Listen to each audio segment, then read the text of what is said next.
fish the best you can, and if it doesn't happen, it doesn't happen.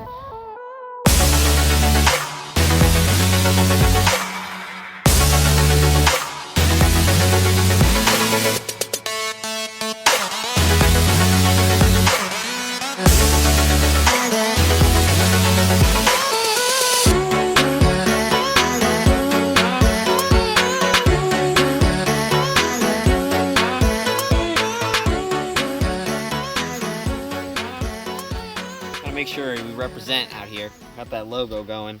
Okay. Hey guys, Jack Dice here with Obsessed Fishing. Welcome to another episode of Up and Coming. Another tournament video coming at you. This was from the summer of 2018 at Kerr Lake. So coming into this event, we're about halfway through the season here of BFLs, and I'm fishing the whole series of BFLs here in the Shenandoah and Piedmont divisions, and I'm trying to qualify for the regional championships. Now in the FLW, the BFL series, they take the top 45 guys. Only the 45 guys go. And so at this point in the season, after my rough finish at High Rock, it's kind of questionable. I mean, I've got to catch them and I've got to step it up if I want to have a shot at making sure I'm in that regional championship. So going into this event, I knew I liked the lake, but I knew in the heat of summer it was going to be a tough event no matter what happened. And coming into practice, it was just that. It was super tough and bites were hard to come by. But it's the day before the event. I'm running back to the ramp to actually get off the water to get ready to go for the next day, and as is so typical with me, my motor starts making violent noises and we start jerking, and we come to a stop and I pull the cap off the engine and pistons are sticking out the side. And it was that moment that my engine that had served me well for the last like 2 years and served me well in that it got me places even though it broke like every other time, it finally couldn't take it anymore, I guess, couldn't handle my abuse, and so it was out, totaled. So my boat was totaled the day before the event. And that leaves you in a predicament. What in the world am I gonna do now? So I phoned a friend who I knew was fishing tournaments of his own out of town, but I knew that he owned a saltwater boat. And I just straight up asked him, I said, hey, is it all right? Would it be okay if I borrowed your saltwater boat for this bass tournament? And he was kind enough to say yes. And so I called the tournament director and I asked him if that was all right. He said that was okay, so here we are, saltwater skiff boat in a bass fishing tournament here in North Carolina. And you better believe when I rolled up to the ramp that morning, I was getting some funny looks.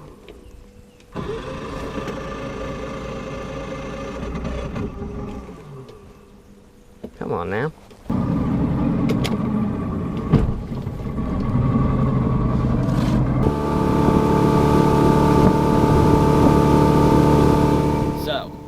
Saltwater skiff boat, it was a lot slower at takeoff, and my top end speed was a whole lot less than what I was used to in my little fast bass boat. And so I really just said, you know, I can't run around. I have to pick an area and stay there.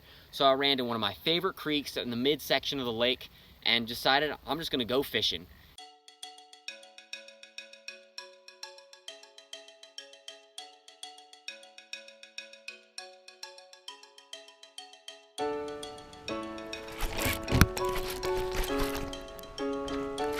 Oh, dude.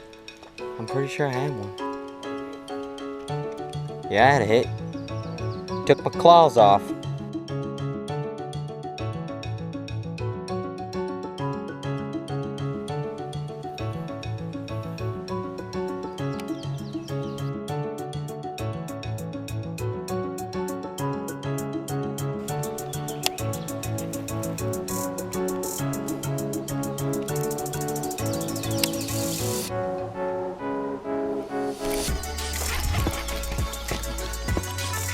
I don't think he'll keep, but there was one in there.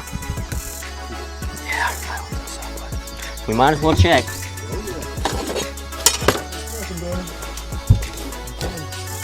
13 and a half. It was that first one I caught was 1/8 of an inch short.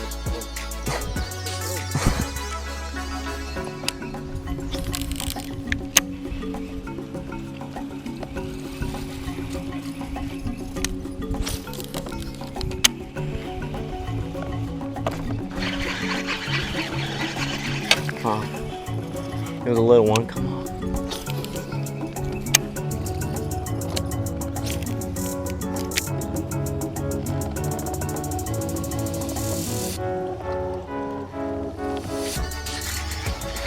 throw in there. There's a wolf pack. Throw in there. Throw back behind that tree. There were 6 or 7 of them. Right there, yeah. Dude, like a bunch of them. I caught him and a bunch of them followed him out.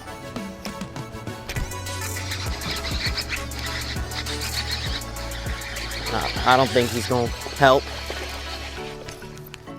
I don't think he'll even keep. Yeah, he ain't gonna help. The morning wears on and we start fishing more stretches of grass, and I'm just beating the bank, you know.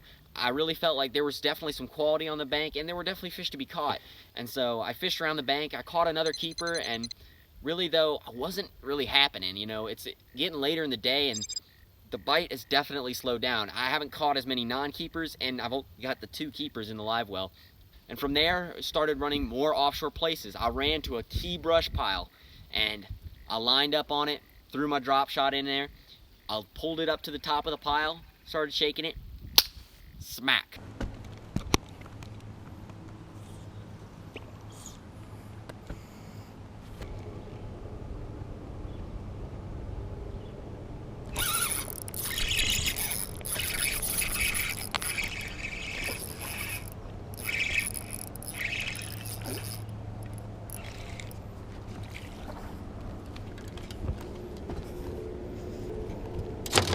I don't think he's gonna help. I don't think he's gonna help. You got a nose? Uh-huh. Oh, man. Yeah. No good.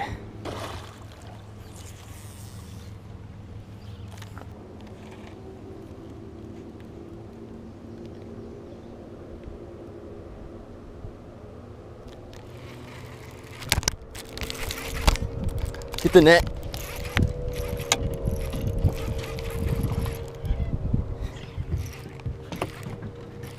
I'm coming around the left side. Yeah. Oh. I got him. Not that bad. Good fish. He's a fat one. Yeah. Golly, Dad. I stuck him really good. And they're all like cookie cutters. See what I'm saying? Cookie cutter. Yeah, I think that one's gonna be. Oh, whoa, the cold tag broke. Yeah, he's gotta go.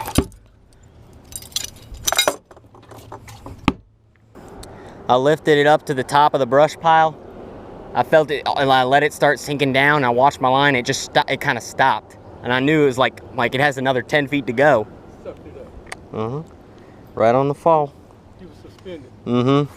I caught one, I fished only a couple brush piles the other day, and I caught some, and they were suspended like that. I'd pull the drop shot to the top and sit there and shake it, and they'd eat it in the top. It's like, I've been seeing a thermocline on the graph down in like 15 foot, so I don't know if I think they just don't want to go to the bottom.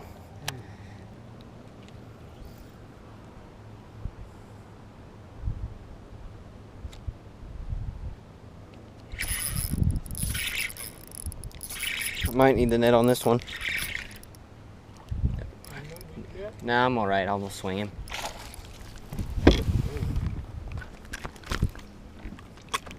This one's probably heavier than anything I got, but he might not even measure 14.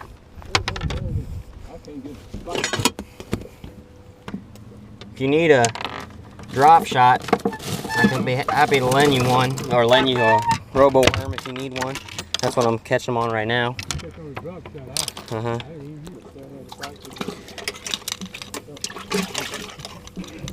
Okay, I think the orange, I think is the next to go.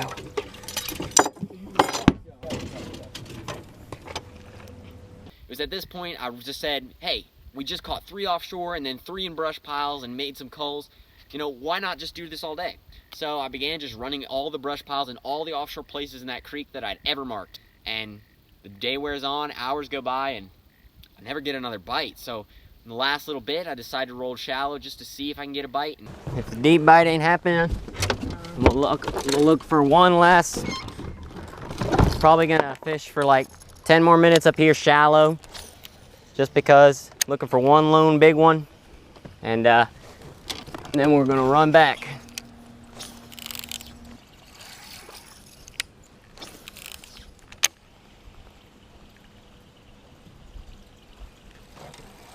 got a big one? That looks like a keeper to me. That's a keeper, dude. Yeah, I believe it is.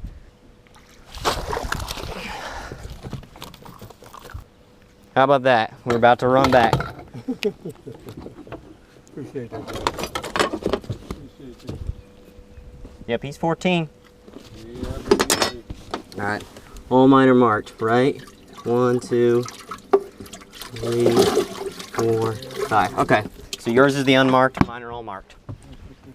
Perfect. Well, let's go.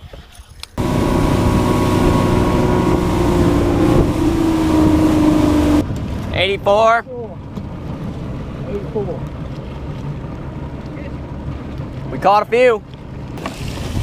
Oh my! 4-pounders. I got one bigger than that.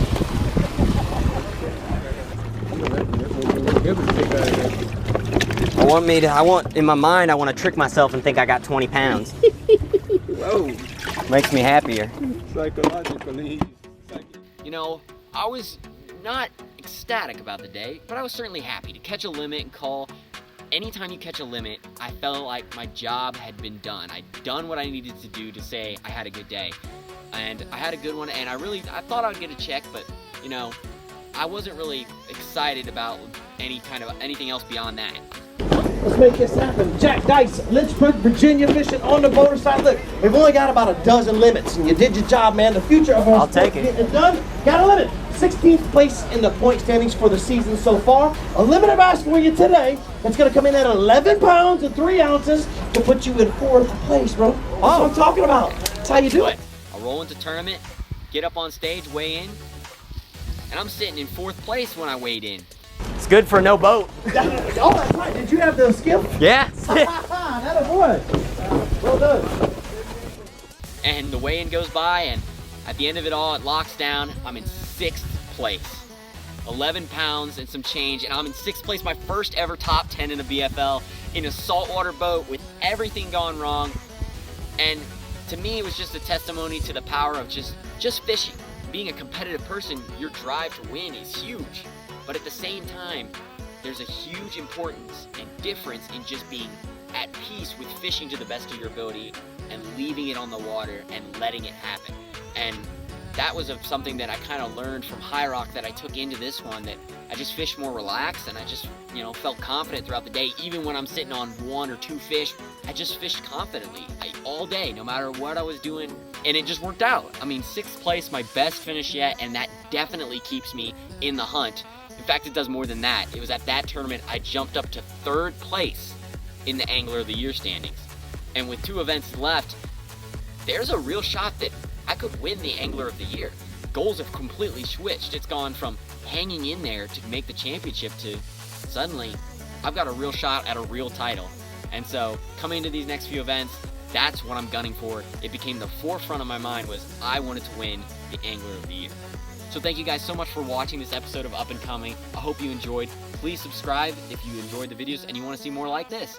I'm Jack Dice, Obsessed Fishing, and if you want to see all the setups and rods and everything I used, check the link below. And until next time, God bless, tight lines. We'll see you on the water.